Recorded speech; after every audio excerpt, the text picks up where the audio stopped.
Assalamualaikum warahmatullahi wabarakatuh. Apa kabar semuanya? Semoga hari ini selalu dalam keadaan sehat, walafiat, dan selalu semangat.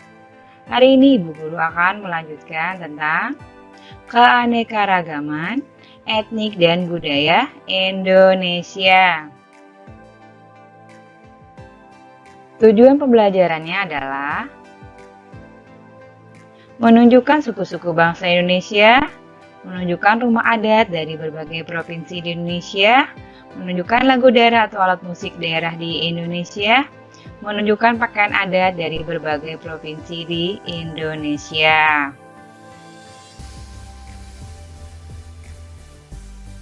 Selanjutnya, keanekaragaman etnik dan budaya. Sejak zaman dahulu, bangsa Indonesia sebagai masyarakat yang majemuk.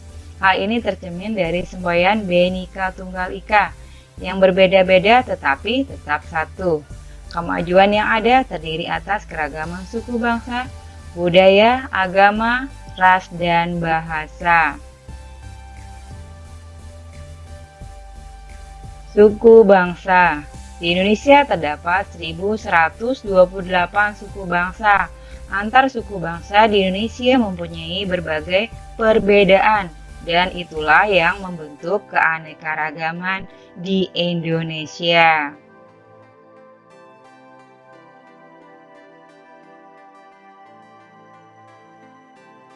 Ya, ini contoh beberapa suku bangsa di Indonesia.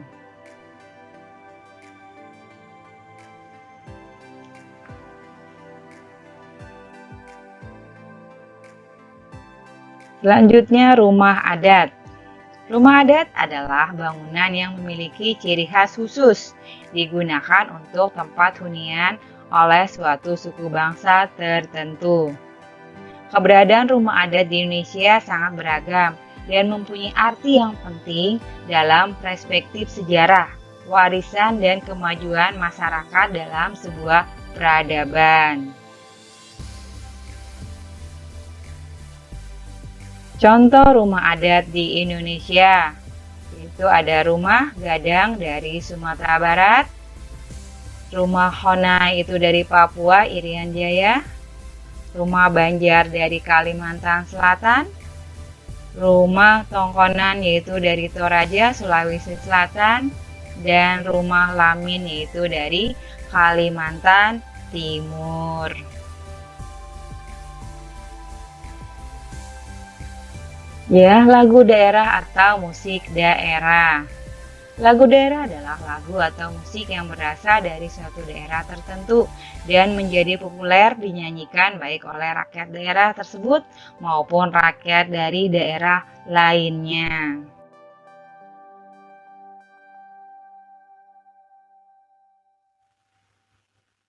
Contoh lagu daerah atau musik daerah di Indonesia. Ya, ini contoh beberapa lagu dan daerah asalnya di Indonesia.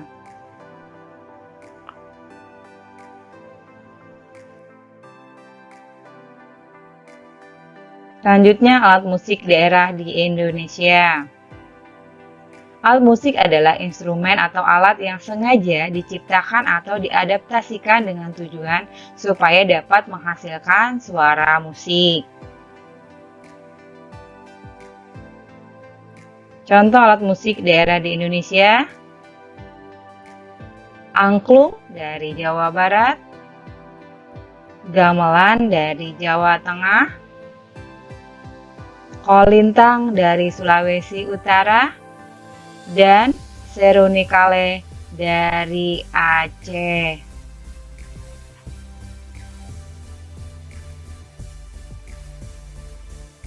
Pakaian adat. Pakaian adat merupakan simbol kebudayaan suatu daerah. Pakaian adat biasanya dipakai untuk memperingati hari besar seperti pernikahan, kelahiran, kematian, serta hari-hari besar keagamaan.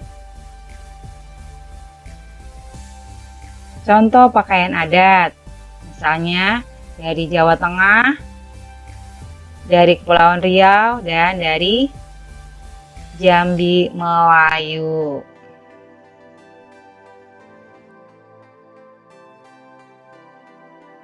Tarian daerah. Tarian memiliki gerak tertentu yang diikat oleh tatanan budaya setempat baik secara etika dan estetika yang menggambarkan ciri khas dari masyarakat suatu daerah.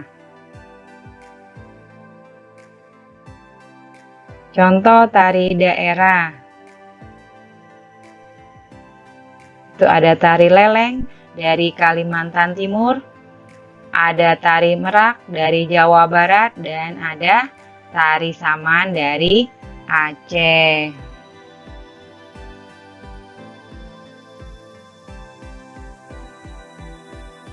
Keragaman budaya Indonesia mempunyai berbagai manfaat bagi bangsa, antara lain dapat memperkaya perbendaharaan budaya bangsa.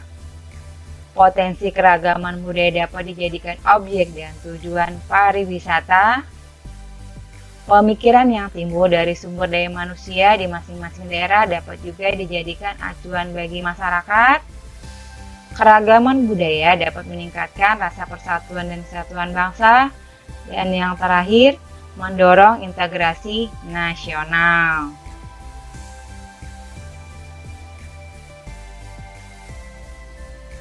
Dalam rangka pengembangan kebudayaan nasional, kebudayaan daerah perlu juga kita kembangkan, karena kebudayaan daerah mempunyai kedudukan yang sangat penting.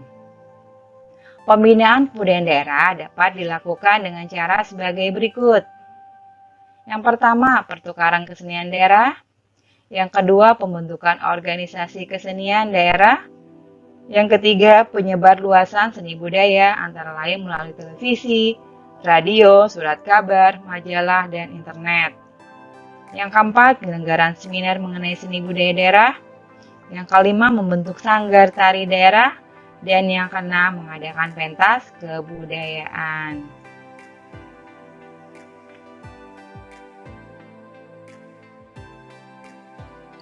Peran masyarakat dalam menjaga keragaman budaya itu antara lain adalah yang pertama, meningkatkan sikap primordialisme, terutama yang menjurus pada sikap etnosentrisme dan ekstremisme berlebihan.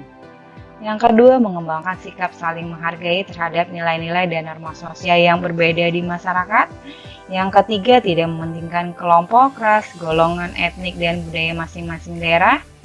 Yang keempat, mengembangkan rasa nasionalisme, terutama melalui penghayatan, wawasan berbangsa dan bernegara. Dan yang terakhir adalah menegakkan supremasi hukum, artinya hukum harus adil, tidak memihak salah satu kelompok, golongan, ras, dan etnik budaya tertentu.